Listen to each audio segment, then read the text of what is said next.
우리는 생각이 우리의 주인이 되는 것을 당연하게 생각합니다. 생각과 감정이 부딪힐 때, 생각과 육체가 갈등을 빚을 때, 생각이 감정과 육체를 설득하는 것을 당연하게 생각합니다. 그런데 사실 생각에게 독점적인 주도권을 주는 것은 장점보다 단점이 많을 뿐 아니라 스트레스와 피로의 원인이 됩니다. 이해하기 쉽게 명절 스트레스에 대해서 한번 이야기해 보겠습니다. 우리는 왜 친척들과 만나는 것이 불편하고 즐거워야 할 명절에 꼭 문제가 발생하는 것일까요? 그것은 생각과 감정과 육체가 불일치하기 때문입니다. 우선 생각에 대해서 풀어보겠습니다. 친척, 가족에 대한 우리의 생각은 아직 농경사회에 머물러 있습니다. 집성촌을 이루며 살던 시절, 모두가 모두를 알던 시절, 한 마을 전체가 친척으로 이루어졌던 시절의 생각에서 크게 벗어나지 못하고 있죠.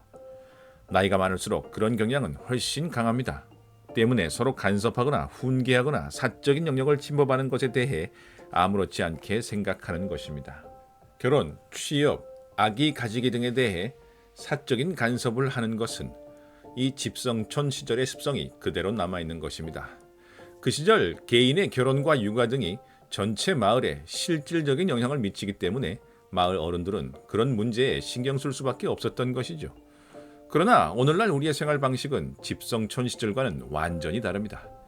그런데 생각은 감정, 육체보다 훨씬 그 수정 속도가 느리기 때문에 생각이 옛 시절에 머물러 있는 동안 그보다 훨씬 더 민감한 감정은 항상 다른 상황으로 먼저 발전합니다. 친척이라고는 하지만 1년에 몇 번이나 만날까요? 많아야 3-4번이 전부인 경우도 많습니다. 같이 머무는 시간을 다 합쳐봐도 하루도 되지 않을 겁니다. 이런 상황에서 친밀감이라는 감정이 생길 수가 없습니다. 사실 핏줄이라는 생각의 개념을 접어놓고 보면 단골가게 사장님보다도 친밀감이 없는 사이죠. 그런데 이런 감정의 간격을 핏줄, 친척이라는 관계의 개념이 완전히 눌러버리는 겁니다. 사실 요즘의 친척들은 감정적으로는 타인보다 훨씬 먼 사이죠.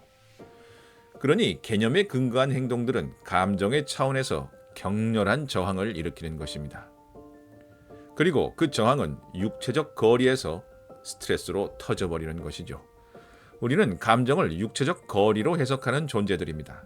즉, 마음이 가까울수록 육체적 거리도 가깝고 친밀한 사람에게는 자신의 사적인 거리 안으로 들어오는 것을 허용하죠. 그런데 친척과 명절날 만나는 곳은 바로 우리의 집입니다. 가장 사적인 공간인 것이죠. 같은 친척이라도 식당에서 만나는 것과 집안에서 만나는 것은 완전히 다릅니다. 각 장소에서 우리는 완전히 다른 사적 공간 감각을 가지기 때문이죠. 때문에 가장 사적인 공간인 집에 친척들이 오는 것에 대해 우리는 육체적으로 완강히 거부할 수밖에 없습니다.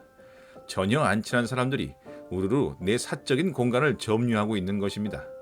사촌동생이 내 방에 들어와 내 물건을 만지는 상황은 사실 이런 의미에서 견디기 힘든 스트레스죠. 그럼에도 불구하고 어른들은 집성촌 시절의 개념과 생각으로 부자연스러운 친밀감을 강요하죠. 심지어 사천과 서먹한 것을 이상하게 생각하고 나무라기까지 하죠. 하지만 이는 완전히 잘못된 개념입니다. 엄밀한 의미에서 현대의 친족은 친구나 직장 동료, 심지어 타인보다 멀고 껄끄러운 사이죠. 완전한 타인은 친족과 달리 사적인 공간을 침투해 들어오지 않기 때문입니다. 때문에 명절이라는 것은 생각과 감정과 육체가 격렬하게 불일치를 이루는 그런 순간입니다. 이는 정말 큰 스트레스죠. 이미 만남 자체로 이런 스트레스를 받고 있는데 여기에다가 불평등한 가사일과 비교까지 발생되면 인내의 한계가 터지고 마는 것입니다. 이처럼 생각, 감정, 육체 중 가장 민감한 것은 육체입니다. 육체는 외부와 닿아 있는 직접적인 감각기관이기 때문에 외부의 자극에 가장 즉각적으로 반응합니다. 위험에 처하면 공포를 느끼기 전에 이미 심장 박동이 먼저 빨라집니다. 그 후 마음이 이를 두려움이라는 감정으로 해석하고 마지막에 생각이 두려움의 원인을 파악하러 나서고 그 두려움을 피하기 위한 대책을 세우는 시기죠. 이것이 자연스럽고 올바른 순서지만 우리는 항상 생각으로 감정과 육체를 컨트롤하려 합니다. 저 사람들은 우리의 친척이고 친척은 친해야 해. 우리는 서로 도와야 해. 이런 생각으로 스트레스를 받는 감정과 육체를 억누르는 것이죠. 이런 메커니즘을 버리지 못하면 우리는 행복해지기 어렵습니다. 생각, 감정, 육체 중 생각은 가장 구체적이지만 가장 보수적이고 가장 느리게 바뀝니다. 그리고 본능적으로 감정과 육체를 지배하려 하죠. 우리는 최대한 빨리 생각의 한계를 깨닫고 생각에 대해 생각하는 방법, 즉 메타인지를 배워야 합니다. 친척은 친밀한 존재라는 생각에 대해 다시 한번 생각해야 하는 것입니다. 생각에 대해 생각한다는 것은 자신의 경계선을 찾아내는 중요한 작업입니다. 그리고 몸의 목소리와 이를 해석하는 마음의 목소리에 훨씬 더 깊게 자주 귀를 기울여야 합니다. 그래서 생각이 독점하고 있는 우리의 인생의 주도권을 마음과 육체에게 공평하게 되돌려 주어야 합니다.